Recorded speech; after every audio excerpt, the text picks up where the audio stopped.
Welcome to REELaTVity. On this channel, I'll be doing movie reviews and recommendations from a real-world perspective, done in an immersive way that you hopefully haven't seen before. I also plan on eventually expanding into TV shows and other outlets once the channel begins to grow, and I'm able to dedicate myself to it full time. This is the theater room where we'll be doing the reviews.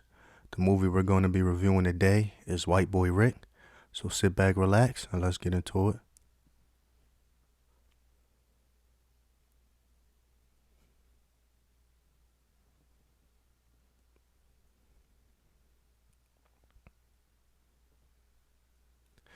White Boy Rick is a 2018 crime drama film set in Detroit at the height of the crack epidemic of the 80s. The movie is the moving true story of Richard Wershe Jr., who became the youngest FBI informant in history at the age of 14. The film stars Richie Merritt as Rick Jr., Matthew McConaughey as his father, Richard Sr., and Belle Powley as Rick's sister, Dawn. Rick Jr. is sick of Detroit. It's a plain, run-down-looking town, and he feels stuck there. But he looks up to his father, who has ambitions to make a better life for what's left of his family, which is dysfunctional at best. And that includes Dawn, Rick's strung-out, wild, and disrespectful sister, who has plans of her own, but her mind isn't right.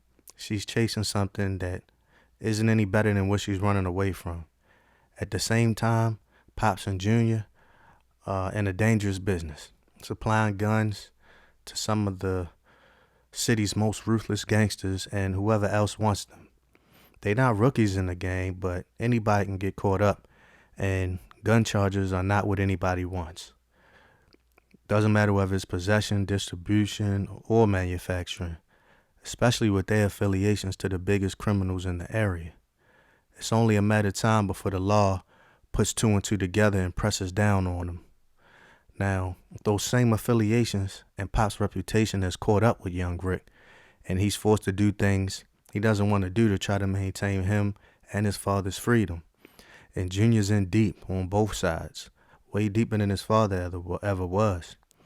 He's earned the kingpin of the Curry Boys crew trust, the most ruthless organization in town, and has been welcomed into the inner circle thanks to the family ties his homeboy has with the boss, and to the reputation his father has built as a local arms dealer. I mean, this kid is 15, at weddings, at the mayor's house, meeting some of the biggest coke dealers in the country. But if his new friends knew what else he was into, he wouldn't still be breathing. Yeah, he's making good money, but it's who's paying him that's the problem. And narcotics doesn't really care what happens to him as long as they get the info they need. And once Rich Sr. catches wind of everything and doesn't approve, the relationship between the two is temporarily torn, but not permanent. Not only that, Junior is running around reckless like he's invincible now that he's a valuable informant. It pays off for him this time, as he'd otherwise be facing heavy jail time with the Wild Wild West stunts he's pulling. And the more time he's spending around these gangsters, the more he's starting to realize it ain't always parties, big jewelry, and fancy clothes.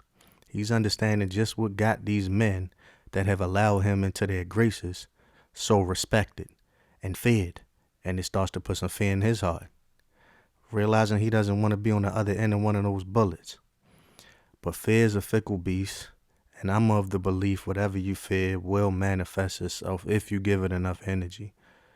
So you can't play both sides. You know, that's something Rick would find out the hard way. But White Boy Rick, as he's known in the streets, is trying to turn over a new leaf. At least it seems that way. He knows he's not about that life. Plus now he has something precious to live for as a young teenage father, but also feels the pressure to provide for his daughter. Not to mention he misses his sister, who he knows is not coming back to that same situation she left. And he feels it would be a lot easier to help her and keep her there if they had more than they had when she left. So Rick does the only thing he knows how to do, hustle. He wants to get money now. He knows he doesn't have time to wait for school to let him back in and that nobody's going to give him anything.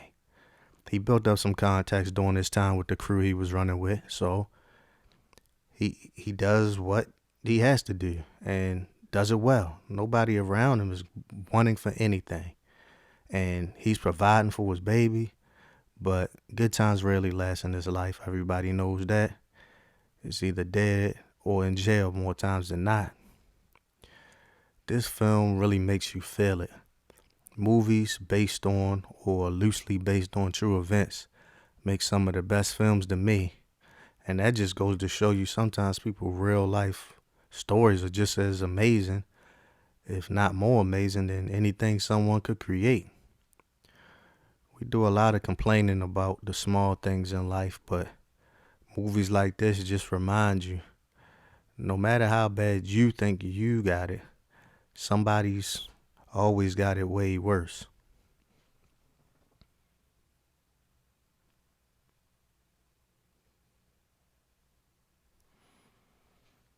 My movie ratings and best performance award will be showing next, so continue watching until the end. Subscribe and like if you haven't already, and comments are welcome as I'll be looking to improve these reviews over time and possibly even taking requests. Thanks for watching, and I'll see you on the next review.